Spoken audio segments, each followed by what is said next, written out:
वाणी का सेवन करते हैं तो इस पर थोड़ा सा विचार करेंगे।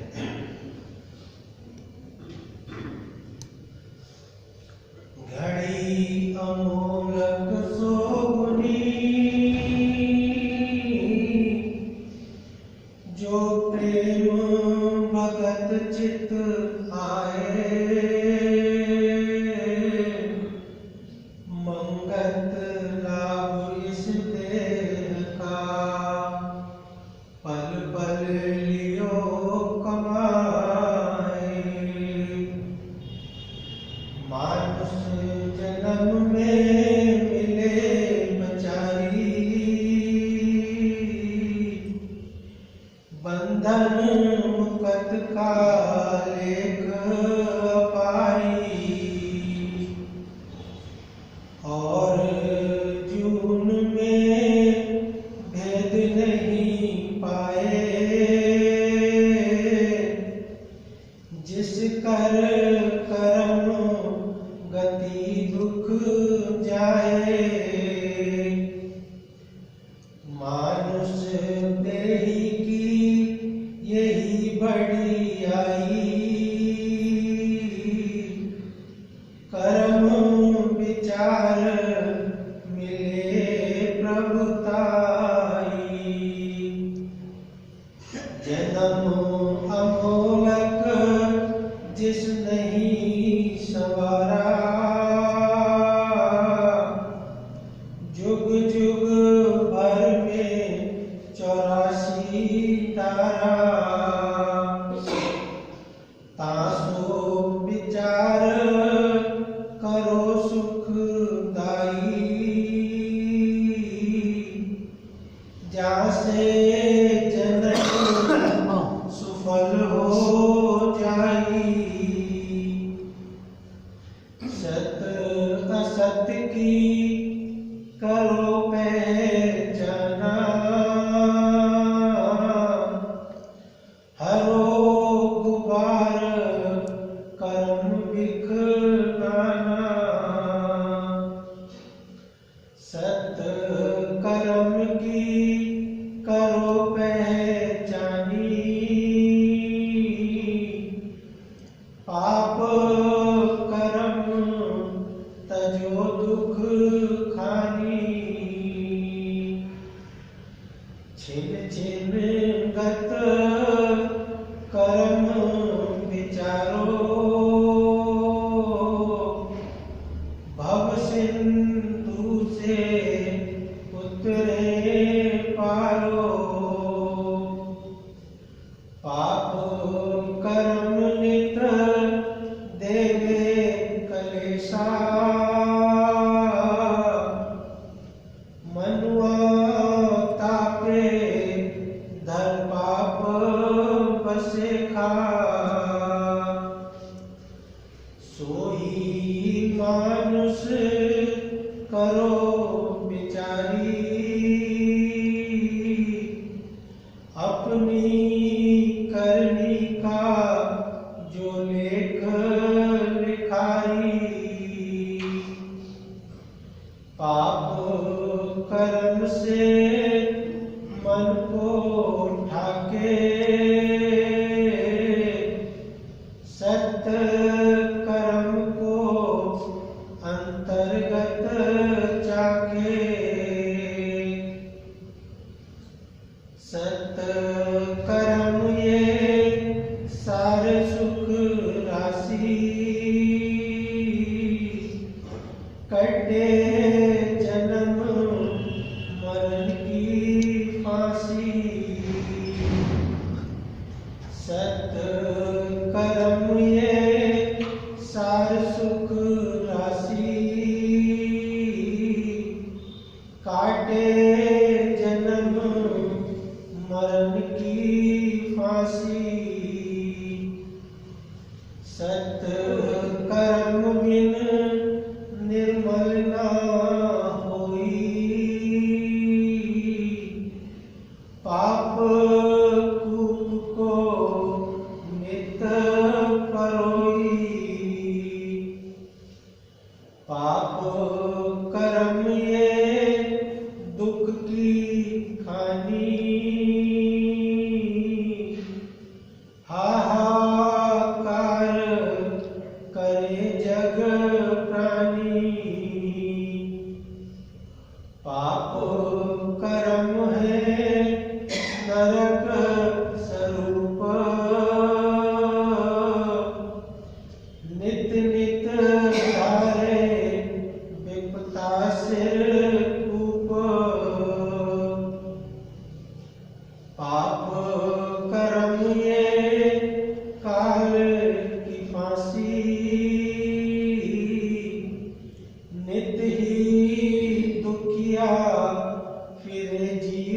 84 पाप कर्म मन को नित तापे, बातक बात मन में दुख तापे, सुख का मार्ग न कोई दिखलाई, सत्य कर्म न जब लग पाई, कर्म नवेड़ा नित करो, जो पाप पुण्य नित धार, मंगत विपता सब मिटे, जब सत कर्म विचार, पाप कर्म नवेड़ा नित करो, जो पाप पुण्य नित धार, मंगत विपता सब मिटे, जब सत कर्म विचार।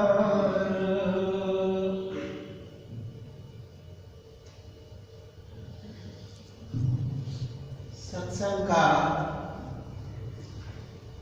और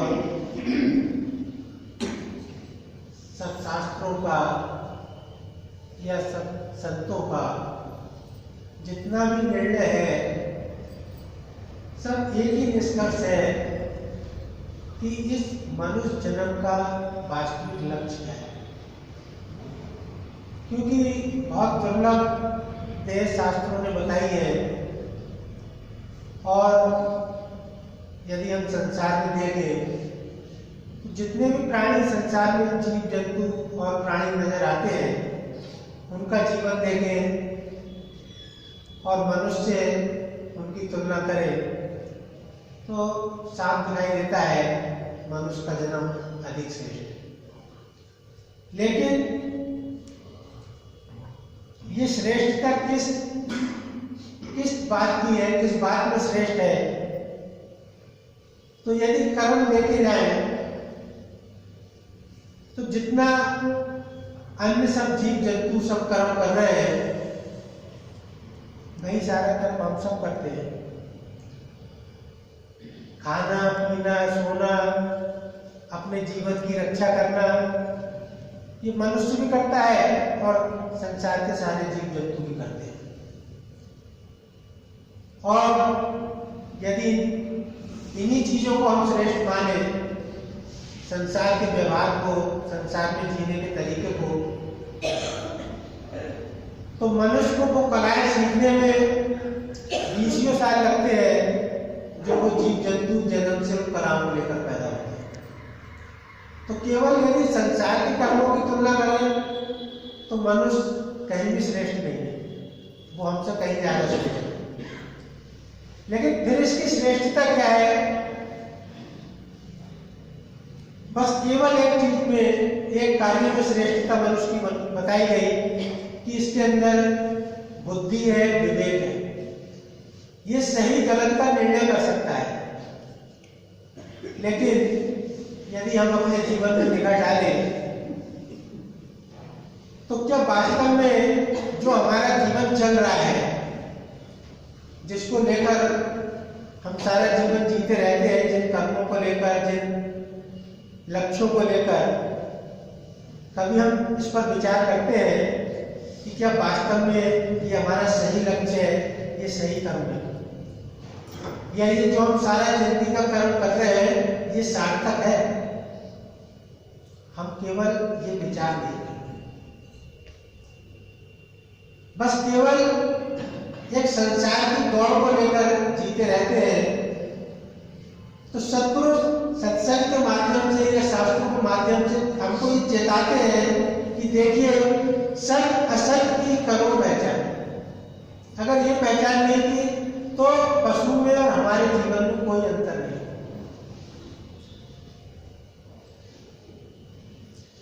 संसार के बहुत महंगे पदार्थों को खाकर यदि हम ये मानते हैं कि हमारा जीवन श्रेष्ठ है, तो हम इस बात को बड़ा विचार कर सकते हैं कि अगर हम बहुत सुंदर मिठाई खाकर कह रहे हैं कि हम बड़ा अच्छा काम कर रहे हैं, तो संसार में लोग ऐसी बहुत सी वस्तुएं खाते हैं, ऐसे बहुत से पदार्थ खाते हैं और उसको खाकर बड़ा खुश होते हैं, जो हमारे सामने रख दिए जाए तो हमको घृणा हो जाएगी। तो हम इस मिठाई को खाकर श्रेष्ठ समझ रहे हैं और वो घृणित पदार्थ को खाकर श्रेष्ठ समझ रहे हैं। कहाँ पर अंतर हुआ? हम भी श्रेष्ठ समझ रहे हैं अपने को और वो भी अपने को श्रेष्ठ समझ रहा है उस कार्य को। और एक जो पशु है वो उस गंदगी को खाकर अपने को श्रेष्ठ समझ रहे हैं।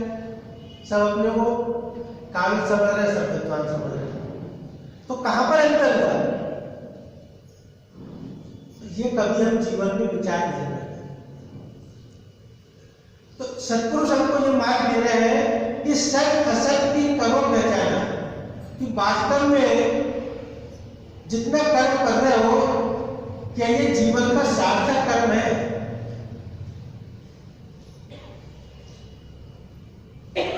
अब इस चक्कर में होता क्या है, यहां पर अंतर बता रहे हैं कि सार्थक कर्म कौन सा है।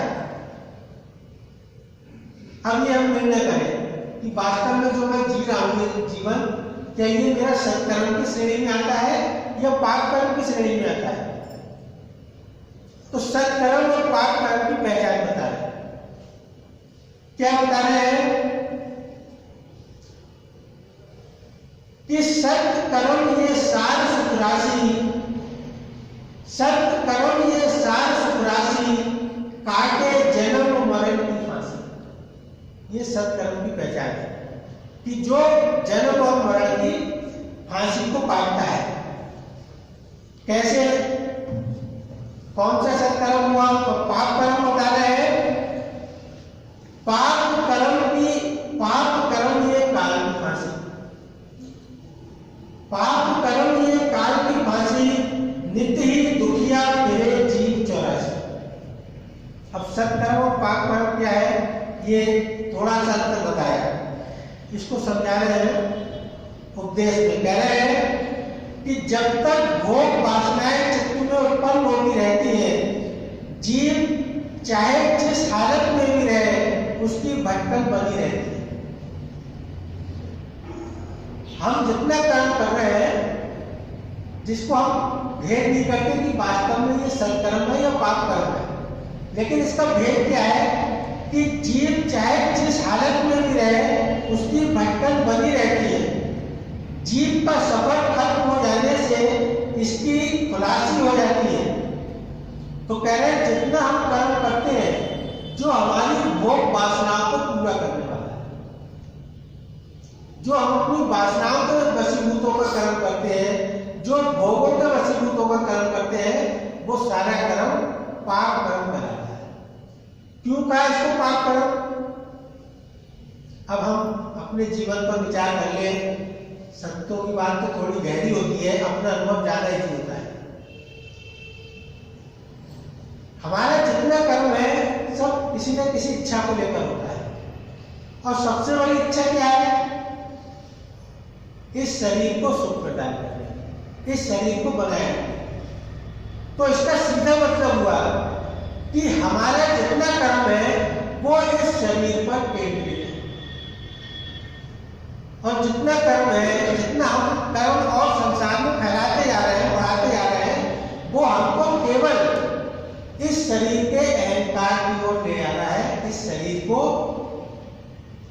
कि मैं ये देव, मृत्यु से हम इसलिए घबराते हैं, रोग से इसलिए घबराते हैं क्योंकि ये सब शरीर पर केंद्रित है।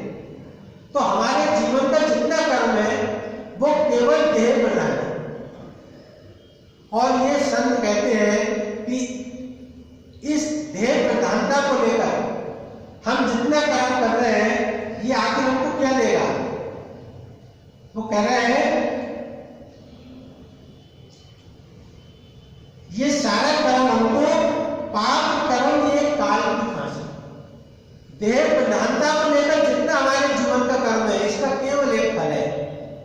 ये हमको काल के रूप में ले जाने वाला है, क्योंकि देह परायण, देह ही तो काल के रूप में जानी है और हम देह से चिपके हुए हैं, तो सीधा एक फल हो रहा है बस इसका। जितने हम संसार में लगता है कि हम बहुत ज्ञान अर्जित कर रहे हैं, बहुत चतुराई कर रहे हैं, बहुत विद्या प्राप्त कर रहे हैं, बहुत संसार की मेहनत कर रहे हैं, बहुत संसार के पदार्थ इकट्ठे कर रहे हैं, इसका केवल एक फल है, क्या? कि हम अपनी मृत्यु का सामान खरीद रहे हैं।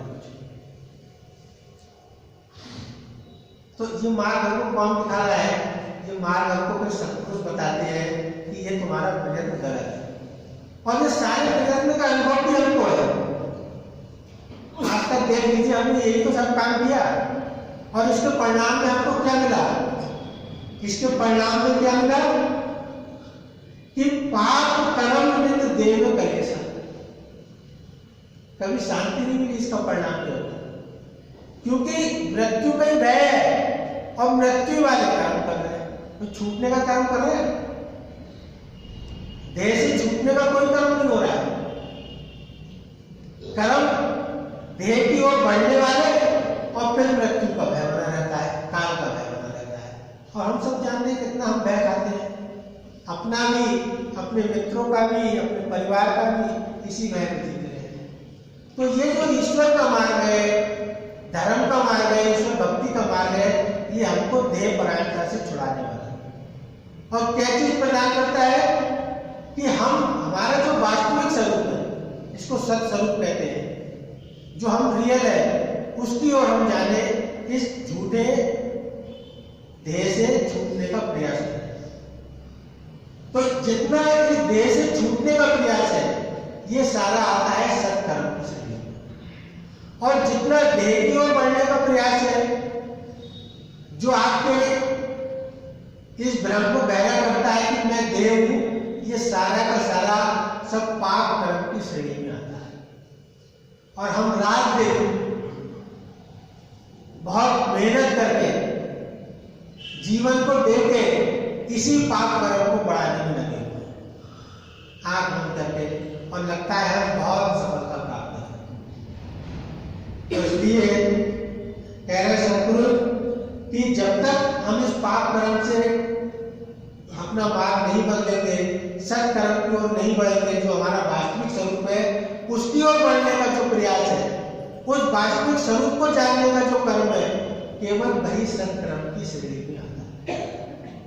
तो सत्संग का और ईश्वर भक्ति का और गुरु का यही लाभ है कि हम इस देह परायणता रूपी पाप कर्म से छूटकर जो आत्म परायण है, जो सत स्वरूप है, उसकी ओर बढ़ने का जो सत्कर्म है, उसको अपने जीवन में धारण करें, तभी ये मानव जन्म सार्थक हो सकता है।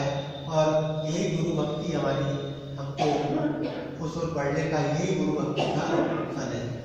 तो इसलिए एक सत्संग ही एकमात्र उपाय है जो हमको इस पाप कर्म से छुड़ाकर सत्कर्म की ओर अग्रसरित कर सकता है। ओम नमः सत्य।